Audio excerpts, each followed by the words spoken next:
একটা রিভিউ দিয়েছিলাম যে বেনাপোল পেট্রাপোলে এদের দূরত্বে আর কতদিন জিম্মি থাকবে সাধারণ মানুষ। এদের বলতে কাদেরকে বুঝিয়েছি, এটা হচ্ছে যারা এপাশ ওপাশে মানে সিন্ডিকেটটা না, ঠিক কিছু জায়গা আছে, আমি রিভিউ দিয়েছি একটা, দেখবেন, এটা দেখে নেবেন বিস্তারিতভাবে।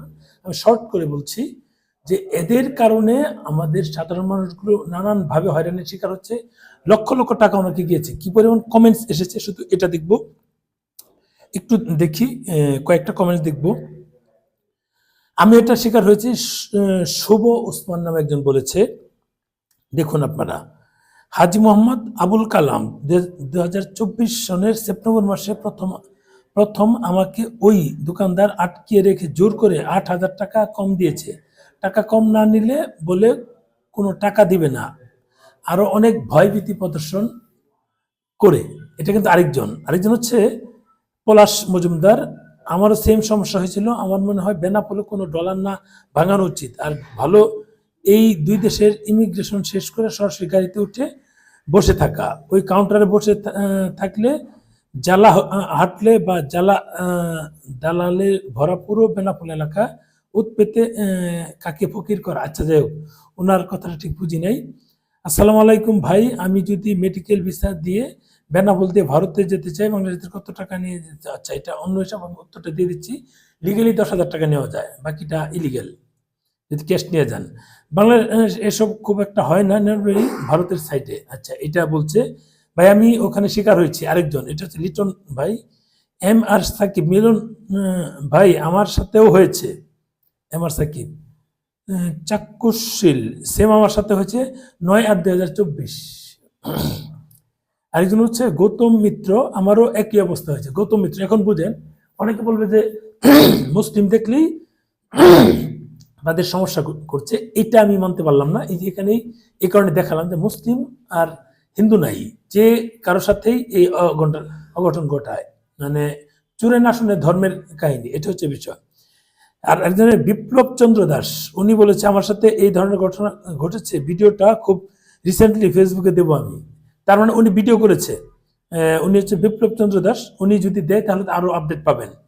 আচ্ছা ভাই, আপনি কষ্ট করে দিয়েন। মামুনি ইলেকট্রনিক্স ঘরের নাম কি বলবেন মিলন ভাই? আচ্ছা, মামুনি ইলেকট্রনিক্স ঘরের নামটা, ভাই ঘরের নামটা তো আমি আসলে জানি না, যেটা ভিডিওতে বলেছি ওইটাই আমি হইছি, মানে বাপ্পু। আচ্ছা, এমডি মিজানুর রহমান গুড, এই এন হুদা, এই রাস্তায় বাটপারি অনেক বেশি। আমার এক রিলেটিভ এর সাথে এমদাদুল হক সাগর কলকাতা থেকে আসার সময় খুব বাজে কাজ করেছে, 2 লাখ টাকাও দিতে হয়েছে, 2 লাখ টাকাও দিতে হয়েছে। তার মানে বুঝুন, পুলিশের হয়রানি ব্যাপক, ওরা বেইমানি কি পরে মানুষের সাথে আছে, বেইমানি পরে। সজীব অধিকারী, তার মানে উনি হিন্দু সম্প্রদায়ের, উনি এরকম হয়তো বা শিকার হয়েছে। এম খলিল, বেনাপোল ও পেট্রাপোলের টাকার পরিবর্তনে নির্ভরযোগ্য প্রতিষ্ঠান হলো, আচ্ছা দেখো, ওটা উনি প্রচারণা চালিয়েছে।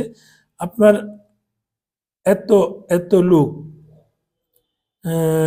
আছে শো, আপনি কেউ ওদের বিরুদ্ধে কমপ্লেন করলেন না? হোয়াই, আপনি কি ভয় পেয়েছিলেন? আচ্ছা, ওই লোক বলছে এত লোক, আপনি কমপ্লেন করলেন না কেন? ওই ভাই ভালো বলেছে। গাজীপুরের সানোয়ার ভারতের নিয়মিত যায় ব্যবসা ও চিকিৎসা নিতে, তার টাকা জোরপূর্বক নিয়ে কিছু রুপি ধরিয়ে দেয় বিএসএফ এর সামনে। এখন হচ্ছে প্রশ্ন, বিএসএফ এর সামনে যদি এই কাজটা করে, তাহলে কি বিএসএফ এর সাথে যুক্ত?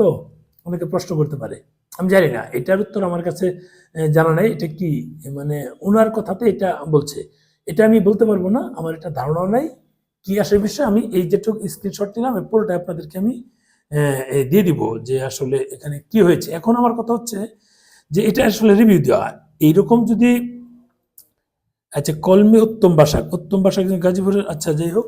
এখন আমার কথা হচ্ছে, আমরা যারা ভারতে এই পথে যাই, তাদের সাথে যদি এমন হয়, তাহলে তো এদিক দিয়ে মানুষ নির্বিঘ্নে নিরাপত্তার সাথে কিভাবে যাবে? এটা তো আমাদের দক্ষিণ এশিয়ার মধ্যে সবচেয়ে বড় স্থলবন্দর, এবং বাংলাদেশ ভারতের মধ্যে যাতায়াতকারীদের মধ্যে এটাতে সবচেয়ে বেশি যায়। তারা টার্গেট করে ধরে, যারা ডাইরেক্ট যায় তাদেরকে ধরে না, মানে অল্প স্বল্প হলে সেগুলো তারা ধরে নেয়, এরকম হচ্ছে বিষয়। যাই হোক, আশা করি এরকম আর হবে না।